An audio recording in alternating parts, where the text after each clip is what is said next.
Hello friends, welcome to HP Study Hub. I hope you all are doing well. Today is 17 नवंबर। तो चलिए देखते हैं 17 नवंबर के current affair static GK के top 10 important question जो आपके आने वाले किसी भी एग्जाम के लिए बहुत ही ज़्यादा इंपॉर्टेंट है। तो चलिए शुरू करते हैं क्वेश्चन नंबर 1 से, जिसमें आपसे पूछा है किस राज्य ने सरना संहिता पर एक प्रस्ताव पारित किया है। तो कौन सी स्टेट गवर्नमेंट की विधानसभा ने हाल ही में सरना संहिता के ऊपर एक प्रस्ताव पारित किया है। आपके ऑप्शन है झारखंड ने, ऑप्शन बी छत्तीसगढ़ ने, ऑप्शन सी उड़ीसा ने, या फिर ऑप्शन डी बिहार ने। तो इस क्वेश्चन का जो राइट आंसर होगा हाल ही में ऑप्शन ए झारखंड की विधानसभा ने सरना संहिता को प्रस्ताव जो पारित किया है। तो झारखंड विधानसभा ने सर्वसम्मति से 11 नवंबर 2020 को एक दिवसीय विधानसभा सत्र के दौरान सरना संहिता पर एक प्रस्ताव पारित किया है। झारखंड सरकार द्वारा पारित किए गए यह संकल्प वर्ष 2021 की जनगणना में सरना को एक अलग धर्म के तौर पर शामिल करने का प्रयास करता है। यह सरना संहिता झारखंड के आदिवासियों के लिए बहुत महत्वपूर्ण है और इसलिए वहां की राज्य सरकार ने सरना संहिता से संबंधित प्रस्ताव पारित किया है। यानी कि झारखंड गवर्नमेंट चाहती है कि जहाँ के जो आदिवासी हैं जो सरना संहिता के ऊपर एक नए रिलीजन की बात करते हैं, सरना रिलीजन की, ठीक है, या आप नए रिलीजन की डिमांड रखते हैं, तो उनसे रिलेटेड ये आपको प्रस्ताव रिसेंटली पारित किया गया है। और ये जो फ्रेंड्स आपके अनुयायी हैं सरना संहिता के, ये आप अपने आप को खुद को हिंदू नहीं मानते और ये आपका प्रकृति के उपासक होते हैं। यानी कि प्रकृति के जो आपके तीन लोग को ये फॉलो करते हैं, एक आपका जल, दूसरा आपका ज़मीन और तीसरा आपका जंगल। इस कंसेप्ट के ऊपर ये अपनी फिलोसफी रखते हैं। तो हाल ही में इनके लिए जो है झारखंड की विधानसभा ने सरना संहिता का प्रस्ताव जो पारित किया है। झारखंड की जो कैपिटल है वो मिलेगी आपको रांची में, छत्तीसगढ़ की कैपिटल मिलेगी रायपुर में, उड़ीसा की कैपिटल मिलेगी भुवनेश्वर में और बिहार की कैपिटल मिलेगी पटना में। और सीएम जो है प्रेजेंट के झारखंड के, वो अपने फ्रेंड्स मुझे कमेंट बॉक्स में बताने हैं कि झारखंड के प्रेजेंट में सीएम कौन है जिनकी अगुवाई में ये सरना संहिता जो बिल है वो पास हुआ है हाल ही में, कहाँ पे, झारखंड की विधानसभा में। अपने सीएम का नाम मुझे कमेंट बॉक्स में बताना है। नेक्स्ट क्वेश्चन की बात करें, क्वेश्चन नंबर 2। केंद्र ने पूर्वोत्तर और हिमालयी राज्यों से फलों और सब्जियों के हवाई परिवहन के लिए कितना अनुदान प्रदान करने की घोषणा की है। आपके option 70%, option B 50%, option C 40% या फिर ऑप्शन डी 30%। तो इस क्वेश्चन का जो राइट आंसर होगा हाल ही में केंद्र सरकार ने पूर्वोत्तर और हिमालय राज्य से जो फल और सब्जी हवाई परिवहन के थ्रू आती है उनके लिए जो बात की है वो 50% सब्सिडी की बात की है। तो नवंबर 2020 को केंद्र सरकार ने एक नई योजना ऑपरेशन ग्रीन की घोषणा की है और जिसके तहत देश के किसी भी स्थान पर 41 अधिसूचित फलों और सब्जियों के हवाई परिवहन के लिए हिमालयन राज्यों के साथ पूर्वोत्तर राज्यों को 50% सब्सिडी दी जाएगी। और ऑपरेशन ग्रीन की बात करें, ये इसका न्यू वर्जन है फ्रेंड्स, जिसके अंदर 41 अभी ऐड कर ली गई है फल और सब्जियां। इससे पहले ऑपरेशन ग्रीन ओनली 3 वेजिटेबल के ऊपर चलता था और जो आपकी 3 वेजिटेबल थी वो थी आपकी ऑनियन, टमाटो, पोटैटो, यानी कि प्याज, टमाटर और आलू। तो इसके लिए ऑपरेशन ग्रीन चलाया गया था, लेकिन अब इसके अंदर 41 और सब्जियां जो फल और सब्जी इसमें ऐड कर ली गई हैं। और इस योजना के तहत आर्थिक सहायता प्रदान करने के लिए विभिन्न इंस्टीट्यूशंस को प्रस्ताव जो है आमंत्रित किए जा रहे हैं। और ये योजना फिलहाल 11 जून 2020 से आगामी 6 वर्षों महीनों के लिए आपकी जो लागू रहेगी। तो ऑपरेशन ग्रीन योजना का मुख्य उद्देश्य जो होगा, मेन ऑब्जेक्टिव है, वो है फलों और सब्जियों के कारोबारियों को लॉकडाउन के कारण होने वाली आर्थिक मंदी से बचाने के लिए उनको जरूरी हेल्प प्रोवाइड करवाना। तो इसके लिए हाल ही में सेंट्रल गवर्नमेंट ने जो कि स्पेशली हिमालयन वाला रीजन है, इवन आपका 7 सिस्टर स्टेट, उनको भी जो आपको इंक्लूड बात की है वहाँ पे 50% सब्सिडी देने की। नेक्स्ट उसकी बात करें, क्वेश्चन नंबर 3, जिसमें आपसे पूछा है केंद्र ने कोविड सुरक्षा मिशन के लिए कितनी राशि प्रदान करने का निर्णय किया है। आपके ऑप्शन ए 1000 करोड़ रुपए, ऑप्शन बी 500 करोड़ रुपए, ऑप्शन सी 700 करोड़ रुपए या फिर ऑप्शन डी 900 करोड़ रुपए। तो इसका राइट आंसर होगा ऑप्शन डी, यानी कि 900 करोड़ रुपए इज द राइट आंसर। तो केंद्र सरकार ने कोविड सुरक्षा मिशन को के लिए 900 करोड़ रुपए की जो राशि जारी की है। और ये जो आपका वित्त मंत्री जो हमारे निर्मला सीतारमण ने कोविड सुरक्षा मिशन के लिए एक नए प्रोत्साहन के पैकेज के रूप में ये जो राशि दी है। तो भारतीय कोविड वैक्सीन के अनुसंधान और विकास के लिए जैव प्रौद्योगिकी विभाग को 900 करोड़ रुपए की आर्थिक सहायता प्रदान करने की घोषणा की है। और इस मिशन के लिए लगभग 3000 करोड़ रुपए की निधि की व्यवस्था की गई है। तो कोविड सुरक्षा मिशन के तहत एक बार कोविड वैक्सीन का निर्माण होने के बाद देश के सभी लोगों को ये टीका किफ़ायती दामों पर उपलब्ध कराने की भारत सरकार की योजना है। और इस राशि का उपयोग कोविड वैक्सीन के निर्माण की प्रक्रिया में यथासंभव तेजी लाना है, ताकि जल्दी से जल्दी ये टीका साधारण लोगों के लिए उपलब्ध हो सके। तो कोविड-19 वैक्सीन के लिए गवर्नमेंट ऑफ इंडिया ने 900 करोड़ रुपए की हाल ही में कोविड सुरक्षा मिशन के तहत एक नई राशि जो प्रदान की है वो है आपकी 900 करोड़ रुपए। नेक्स्ट क्वेश्चन की बात करें, question number 4, again important question. हाल ही में किसने अंतर्राष्ट्रीय बाल शांति पुरस्कार 2020 जीता है? आपके option A Kushal Rewar, option B James Honor, option C Adil Mahmood या फिर ऑप्शन डी सादत रहमान। तो इसका राइट आंसर होगा ऑप्शन डी, यानी कि आपका सादत रहमान इसका जो राइट आंसर होगा ऑप्शन डी।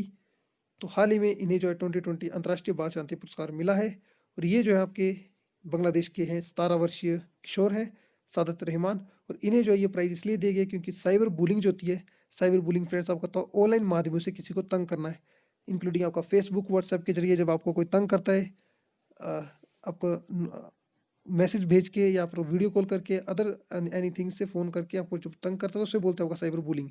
तो उसके खिलाफ लड़ाई के लिए इस लड़के को हाल ही में सदर रहमान को अंतर्राष्ट्रीय बाल शांति पुरस्कार से सम्मानित किया गया है। आपके लिए इंपॉर्टेंट क्वेश्चन है, आप इसे याद रखें। नेक्स्ट क्वेश्चन बात करें, क्वेश्चन नंबर 5, प्रतिवर्ष मधुमेह दिवस, विश्व मधुमेह दिवस कब मनाया जाता है? तो वर्ल्ड डायबिटीज डे कब होता है? आपके ऑप्शन है 14 नवंबर को, ऑप्शन बी 15 नवंबर को, ऑप्शन सी 12 नवंबर को या फिर ऑप्शन डी 13 नवंबर को। तो इसका राइट आंसर होगा ऑप्शन ए।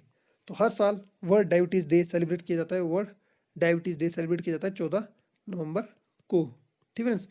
और वर्ल्ड डायबिटीज डे आपको इसलिए सेलिब्रेट किया जाता है ताकि लोगों को अवेयर किया जा सके अबाउट डायबिटीज। तो डायबिटीज में फ्रेंड्स होता क्या है, डायबिटीज जो है ये आपका ग्रुप ऑफ डिजीज है that resulted in too much sugar in the blood.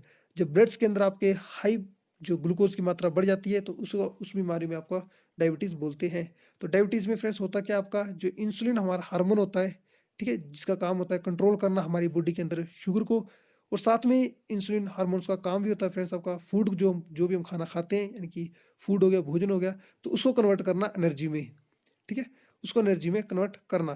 तो उसको जो ये जो हार्म करते हैं डायबिटीज़ किसको, इंसुलिन हार्मोन को।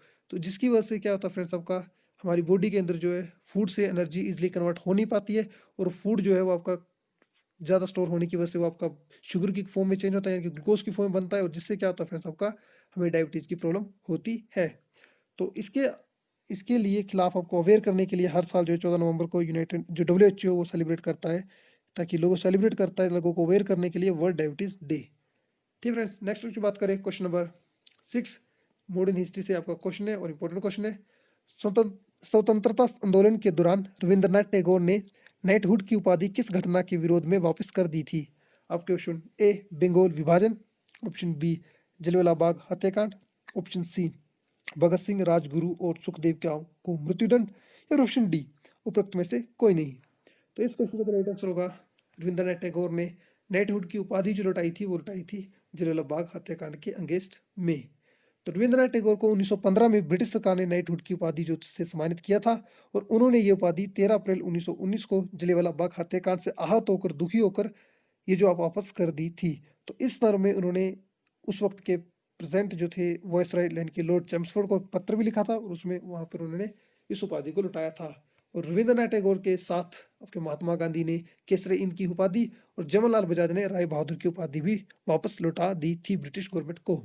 ठीक फ्रेंड्स, तो आज का मेरा सेकंड क्वेश्चन आपसे ये रहा, आपने मुझे बताना है जो जलियांवाला बाग हत्याकांड हुआ था फ्रेंड्स, ठीक है, उसके लिए ब्रिटिश गवर्नमेंट ने आपकी कमेटी सेटअप की थी, जिस कमेटी के अंदर 8 मेंबर थे, जिसमें 5 इंग्लैंड के थे और 3 भारतीय थे। ठीक है, तो आपने मुझे बताना है इस कमेटी को लीड किसने किया था, उसके अध्यक्ष कौन थे इस कमेटी के फ्रेंड्स। और अगर 3 भारतीयों की बात करूं फ्रेंड्स, तो 3 भारतीय थे आपके सर चिमनलाल शितलवाड़, दूसरे थे आपके साहबजादा सुल्तान अहमद, और तीसरे थे आपके जगत नारायण। एक बार फिर से रिपीट करता हूँ, 3 भारतीयों में से पहले भारतीय थे सर चिमनलाल शितलवाड़, दूसरे थे साहबजादा सुल्तान अहमद, और तीसरे थे जगत नारायण। तो आपने मुझे बताना है उस कमेटी को हेड किसने किया था। नेक्स्ट क्वेश्चन बात करें, क्वेश्चन नंबर 7, केंद्रीय बौद्ध अध्ययन संस्थान कहाँ स्थित है, यानी कि सेंट्रल बौद्धिस्ट इंस्टीट्यूशन स्टडी जो है कहाँ पे स्थित है? आपके ऑप्शन है जम्मू कश्मीर, हिमाचल प्रदेश, अरुणाचल प्रदेश, या फिर आपका ऑप्शन डी उत्तराखंड। तो इसका राइट आंसर होगा फ्रेंड्स वो होगा आपका लेह में। ठीक है, ये मेरे से जम्मू कश्मीर टाइप हो गया है, तो जम्मू कश्मीर पहले स्टेट के अंदर था, लेकिन अब वो जो है यूनियन टेरिटरी बन चुका है लेह। ठीक है, अब जम्मू कश्मीर यूनियन टेरिटरी बन चुकी है, तो अब जो लाइज करता है ये इंस्टीट्यूशन ये साइड आपका लेह के अंदर स्टेट आपका लोकेट करता है, और उस जगह का नाम आपका चोगला मसर में आपका लोकेट करता है। ठीक है, तो ये जो आपका केंद्रीय बौद्ध अध्ययन संस्थान होगा वो जम्मू कश्मीर में नहीं बल्कि आपका लेह में स्थित है, और लेह जो है आपका यूनियन टेरिटरी बन चुकी है। आपने मुझे फ्रेंड्स आज का थर्ड क्वेश्चन बताना, लेह के प्रेजेंट में लेफ्टिनेंट गवर्नर कौन है? लेह के लेफ्टिनेंट गवर्नर कौन है? नेक्स्ट बात करूँ क्वेश्चन नंबर थर्ड, अमोघ वर्ष किस वंश से संबंधित रखता है? आपके ऑप्शन है A Rashtrakuta, option B Chola, option C Chera, या फिर ऑप्शन डी पांड्या। तो इसका जो राइट आंसर होगा वो होगा ऑप्शन ए राष्ट्रकूट। तो राष्ट्रकूट जो है फ्रेंड्स उससे आपका अमोघ वंश का ये जो आपका रिलेट रखता है, या इस वंश से आपका ये लीड कर आप इस वंश से आपका संबंध रखता है। और बात करूँ राष्ट्रकूट वंश के संस्थापक की, तो वो अमोघ वंश नहीं फ्रेंड्स, वो है आपका दत्ती दुर्ग। दत्ती जो दुर्ग है वो आपके राष्ट्रकूट वंश के संस्थापक हैं। चोल वंश के संस्थापक की बात करूँ तो ये आपके विजयालय जो चोल वंश के संस्थापक हैं। नेक्स्ट बात करूँ क्वेश्चन नंबर 9, कृत्रिम वर्षा या मेघ बीजन के लिए प्राय प्रयोग किए जाने वाला रासायनिक द्रव्य है। तो जब आर्टिफिशियल रेन होती है उसके लिए कौन से रासायनिक केमिकल को लिया जाता है, द्रव्य को लिया जाता है, केमिकल लिक्विड को? आपके ऑप्शन है silver iodide, option B sodium chloride, या ऑप्शन सी सूखी बर्फ यानी ड्राई आइस, या ऑप्शन डी उपरोक्त सभी। तो इसका राइट आंसर होगा ऑल ऑफ दिस। ठीक है, आर्टिफिशियल रेन के लिए आपको सिल्वर आयोडाइड भी चाहिए होता है, सोडियम क्लोराइड भी चाहिए होता है, और ड्राई आइस भी चाहिए होती है, यानी सूखी बर्फ भी चाहिए होती है। ठीक है, तो ये जो सभी जो आपकी तीनों जो केमिकल्स लिक्विड है आपके तीनों इंपॉर्टेंट होते हैं आर्टिफिशियल रेन के लिए।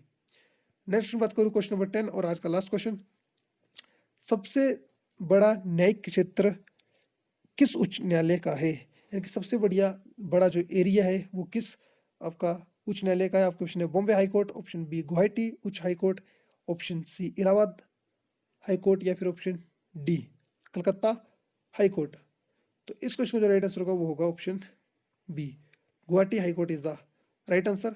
तो गुवाहाटी हाई कोर्ट के अंदर जब आपका स्टार्टिंग में सेटअप किया गया था 1948 में, तब इसके अंदर आपकी 7 स्टेट आती थी। ठीक है, और इसका नाम उस वक्त गुवाहाटी उच्च हाई कोर्ट नहीं बल्कि गुवाहाटी एंड नागालैंड उच्च हाई कोर्ट था। लेकिन 1971 में स्टेट रीऑर्गेनाइजेशन एक्ट के तहत इसको जो आपका चेंज किया गया। ठीक है, और इस हाई कोर्ट का नाम रखा गया गुवाहाटी उच्च हाई कोर्ट। ठीक है, उच्च न्यायालय आपका। ठीक है फ्रेंड्स, तो इसके अंदर अभी प्रेजेंट में जो बात करूँ तो इसके प्रेजेंट के अंदर 4 स्टेट इसके अंदर आती है। ठीक है, वो जो 4 स्टेट इसके अंदर आती है वो आती है जुरिडिक्शन 4 स्टेट की आती है। इसमें आपका असम, नागालैंड, मिजोरम और अरुणाचल प्रदेश। ठीक है, यानी कि असम, नागालैंड, आंध्र प्रदेश, अरुणाचल प्रदेश और आपका मिजोरम, ये आपकी 4 स्टेट हैं। इनकी जो जुरिडिक्शन है वो आपकी आती है गुवाहाटी उच्च न्यायालय के अंदर। ठीक है, और जो 3 स्टेटें निकली हैं वो है आपकी मेघालय, मणिपुर और त्रिपुरा। ठीक है, मेघालय, मणिपुर और त्रिपुरा, और ये निकले 2013 में। तो 2013 में इनका सेपरेट हाई कोर्ट जो है स्टेट गवर्नमेंट ने सेंट्रल गवर्नमेंट को दे दिया है। तो इनके सेपरेट हाई कोर्ट 2013 में बन गए हैं। लेकिन 2013 से पहले इनका भी जो जुरिडिक्शन एरिया था वो आता था गुवाहाटी उच्च न्यायालय के अंडर ही। तो इसका जो राइट आंसर होगा वो होगा गुवाहाटी उच्च हाई कोर्ट, जिसके अंदर प्रेजेंट में भी 4 स्टेट आती हैं। स्टार्टिंग में 7 स्टेट थी। ठीक है फ्रेंड्स, तो आज के इस वीडियो में हमने देखे 17 नवंबर के टॉप 10 इंपोर्टेंट क्वेश्चन जो आपके आने वाले किसी भी एग्जाम के लिए इंपोर्टेंट हो सकते हैं। ठीक है फ्रेंड्स, अगर आप इस वीडियो की PDF पाना चाहते हैं तो आप हमारे Telegram channel HP study hub को ज्वाइन कर सकते हैं। आप हमें other social media handle including Facebook और व्हाट्सएप पे भी फॉलो कर सकते हैं। ठीक है फ्रेंड्स, तो आज के लिए फ्रेंड्स इतना ही। जो मैंने आपसे क्वेश्चन पूछे उनका कमेंट बॉक्स में जरूर रिप्लाई करें। तब तक मिलते हैं नेक्स्ट लेक्चर में। धन्यवाद।